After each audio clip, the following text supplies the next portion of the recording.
देशात कोणत्याही राज्याचं राज्यपालपद मिळवून देण्याचं आमिष दाखवत तामिळनाडूतल्या शास्त्रज्ञाला 5 कोटी रुपयांचा गंडा घालण्यात आलाय।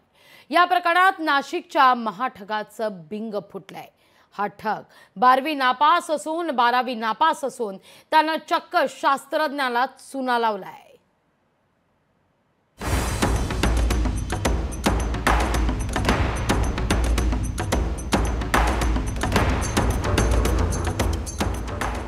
व्हिडिओमध्ये दिसणारा हा आहे निरंजन कुलकर्णी।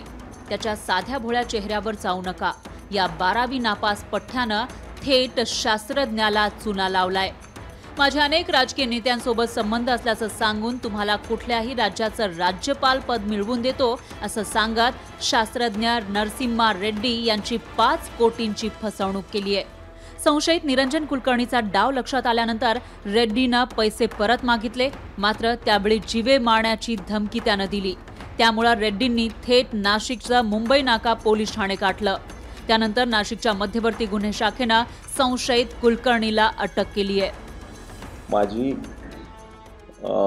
बऱ्याच राजकीय व्यक्तींची ओळख आहे।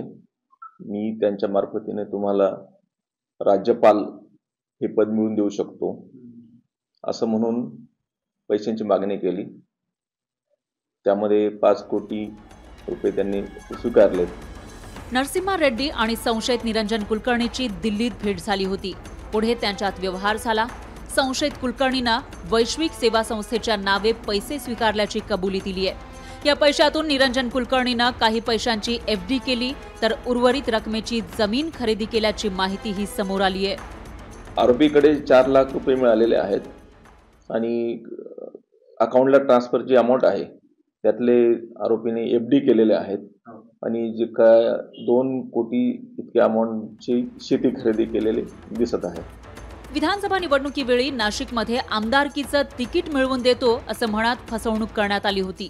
पण आता थेट राज्यपाल पद मिळवून देण्याचा आमिष दाखवत नाशिकच्या या 12वी नापास पठ्ठ्यानं एका उच्च शिक्षित शास्त्रज्ञालाच गंडा घातल्यानं खळबळ माजली आहे। तर या संशयिताकडून आणखी काही गुन्हे उघडकीस येण्याची शक्यता नाकारता येत नाही।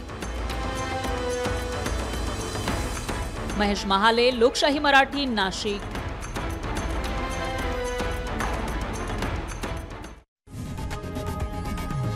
लोकशाही मराठी ऐका, पहा, जागरूक रहा।